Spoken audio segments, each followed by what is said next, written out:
Now that we've covered conditionals in C, let's move on to iteration. In particular, we're going to look at the for construct. So here's a general outline of for code. So we have for, and then we have an open parentheses, and then we have some initialization, typically initialization of a loop variable. Then we have a semicolon followed by a test, and this test to see whether we jump out of the loop or whether we do the loop. Then we have another semicolon, and then we have some reinitialization, and this again may have to do with the loop variable. And then we have a closed parentheses, and then we have the loop body. So this is the actions that we take within the loop. Now, we do this initialization first, as shown in this flow diagram. So the first thing we do is we initialize, and that's usually initializing a loop variable. And then we do this test. And so before we enter the loop for the first time, we are testing to see whether this condition is true or false.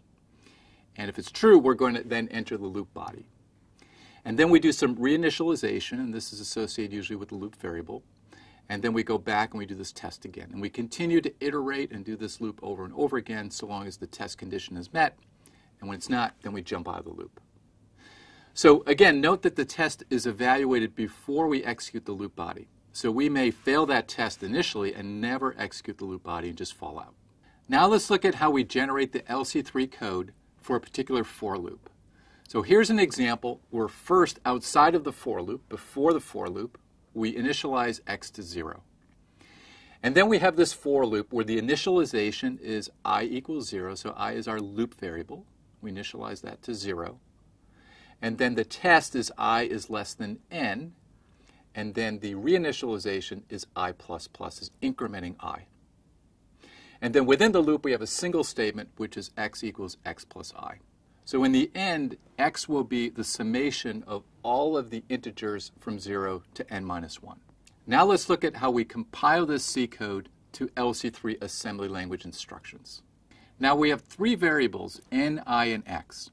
And we're going to assume that R4 is the address of variable n. And then R4 plus 1 points to I, and R4 plus 2 points to x. So those are stored in three consecutive memory locations. After we initialize x, we load the variable n into R1. We then form the negative value by first knotting R1 and then adding 1 to it. So this forms the 2's complement. Then we do the initialization part of our for loop, where we set R2 to 0, and that's our variable I. Next is the test. Here we need to test whether I is less than n. The way that we'll do this is we'll do I minus n, and then we'll see whether the n bit is set.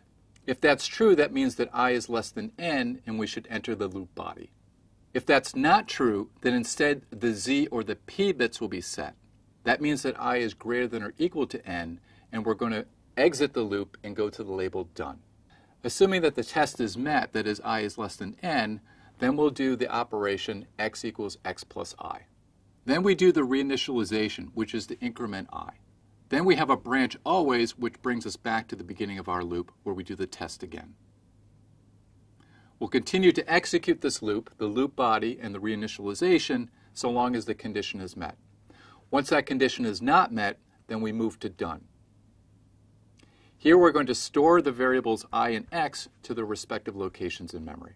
The LC3 code that we just generated has two branches within the loop. We can generate some alternative code, which is functionally the same, but has only a single branch within the loop. So if we look at our original flow diagram, the first branch in our loop is this test. And the second branch is an unconditional branch after the reinitialization back to the test. So every time we iterate on this loop, we will do two branches. Now we can do this a little bit differently and only have one test within our loop. And here's what that flow diagram looks like. As before, we have the initialization and then the initial test before we enter the loop body. Now, once we enter the loop body and we do the reinitialization, then we only have one test at the end to see again whether the condition is met. So now on each iteration of the loop, we only have a single conditional branch test rather than two that we had in our previous example. So what this means is that each loop iteration will execute fewer instructions, and so we'll have fewer cycles to execute our program. Now let's generate the LC3 code for this new for flow diagram. Now you'll notice that the first 7 instructions are exactly the same as we had before, except now we've moved our loop label down 2 instructions to the add instruction, which is the loop body. So if the first branch is taken, then we'll just skip the loop altogether. If not, then we enter the loop, we do the loop body, the reinitialization, but at the end of our loop, we have a test to see whether I is less than n. If that's true, the n bit will be set, and we will branch back to the top of the loop. And then we will continue to iterate through these 4 instructions in our loop until the test condition fails.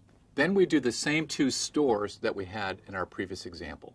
Now, if you compare the 2 examples, you'll notice that we've actually added 1 more instruction to our code.